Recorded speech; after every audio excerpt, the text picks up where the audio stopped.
Perkenalkan, nama saya Teresia Lilis Karmelia Sagala dari kelas 12 IPS 4.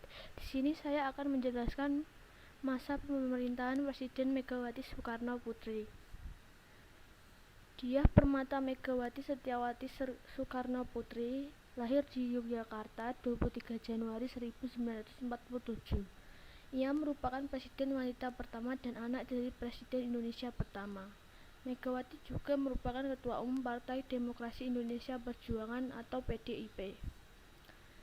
Kebijakan politik yang ada pada masa pemerintahan Presiden Megawati. 1. Membentuk Kabinet Gotong Royong. 2. Mendirikan Komisi Pemberantasan Korupsi atau KPK. 3. Mengadakan pemilu yang bersifat demokratis yang dilaksanakan pada tahun 2004.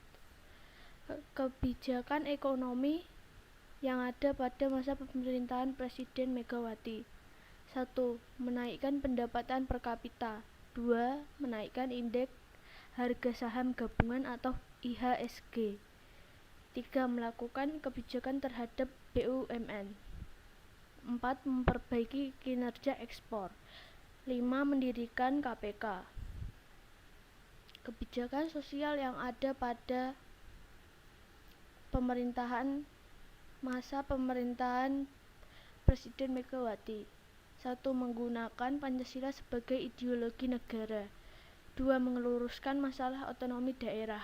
3. Membangun tatanan politik yang baru. 4. Menjaga ketahanan dan keamanan negara.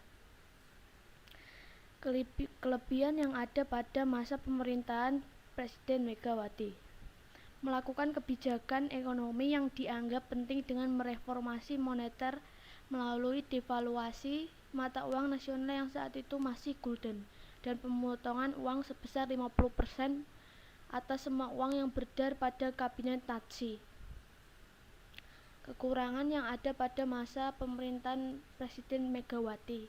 Kondisi perekonomian Indonesia di Orde Lama hampir mengalami stagflasi selama tahun 1965 sampai 1966. PDB hanya 0,5% dan 0,6%. Kehancuran ekonomi Indonesia menjelang akhir periode Orde Lama juga didorong oleh hiperinflasi yang pada tahun 1966 mencapai 650%. Prestasinya itu sebagai berikut. 1. Menstabilkan fundamen ekonomi makro meliputi inflasi, BI rate, pertumbuhan ekonomi, kurs rupiah terhadap dolar, angka kemiskinan. 2. Indonesia berhasil keluar dari IMF pada tahun 2003 yang menandakan Indonesia sudah keluar dari krisis ekonomi yang terjadi sejak tahun 1998 dan Indonesia yang lebih mandiri.